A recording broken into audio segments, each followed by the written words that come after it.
A first look now at your most accurate polling source in Pennsylvania's U.S. Senate race. Rasmussen report shows Democrat Joe Sestak with a 4-point lead over Republican Pat Toomey. Well, today Toomey launched his TV ad campaign highlighting different principles. For Senate, Joe Sestak or Pat Toomey. Two good men with very different ideas. Joe Sestak voted for the Wall Street bailout. Pat Toomey opposed it. Sestak supports government-run health care.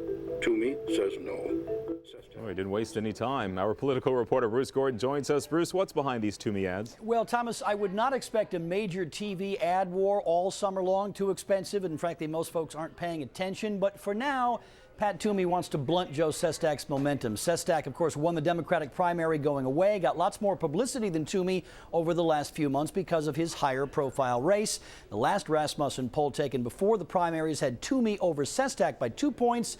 This poll was conducted yesterday, no doubt reflects a pretty standard bump for Sestak after that upset win. Yeah, we know ads can make a difference. You've got the behind-the-scenes story of the campaign ad that turned the tide in Sestak's win over Arlen Specter. Amazing story, Thomas. Yeah, that's right. This already legendary ad has spawned lots of myths and misconceptions. Here is the first time we're going to tell you the full story. We recorded Senator Specter making his now infamous party switch comment at a news conference inside 30th Street Station back on May 1st of 2009. We aired the comment then and again in a news report just prior to the primary campaign's only TV debate, May 1st, 2010, just a couple of weeks ago.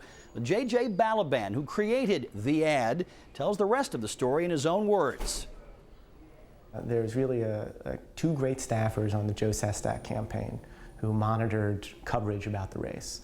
They saw the story that you ran on Fox 29 that had this footage of Specter, and they immediately sent it to me and said, take a look at this. They're junior staffers who are underappreciated, who caught this and realized that they had found gold. It was one of the biggest political stories of 2009. Longtime Republican Arlen Specter, facing a likely defeat in the 2010 GOP Senate primary, became Democrat Arlen Specter. My change in party will enable me to be re-elected.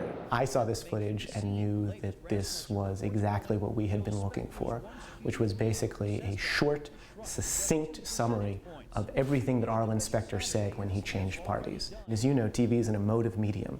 People had an emotional reaction to those words. You were or were not aware that Senator Specter had made this exact comment on camera back on May 1st of 2009. My change in party will enable me to be re-elected.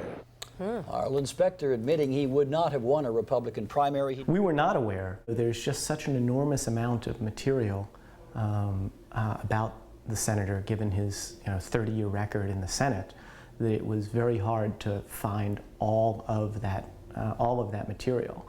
I'm Joe Sestak, the Democrat. I authorize this message. My change in party will enable me to be re-elected. For 45 years, Arlen Specter has been a Republican politician. Arlen Specter is the right man for the United States Senate. I can count on this man. See, that's important.